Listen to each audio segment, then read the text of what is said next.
大家好，今天分享一个大米的新吃法，做一日三餐都特别适合。200克大米提前浸泡1夜，再打入2颗土鸡蛋。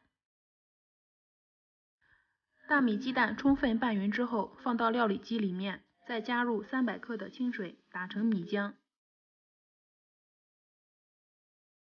再加入200克小麦面粉，加入1勺盐，充分搅拌均匀，无干粉颗粒。加入适量的食用油，再次搅拌均匀。电饼铛不用刷油，直接开大火，舀入1勺半面糊，摊成薄饼。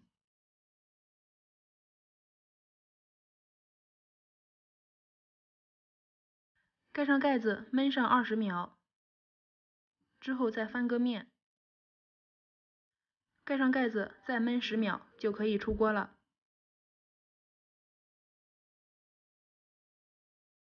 大米、面粉、鸡蛋做的薄饼，营养丰富，而且方法简单，饼特别的筋道。吃的时候裹上自己喜欢吃的菜就可以了。我是阿胖，谢谢您的观看，我们下期节目再见，美食天天分享哦，谢谢。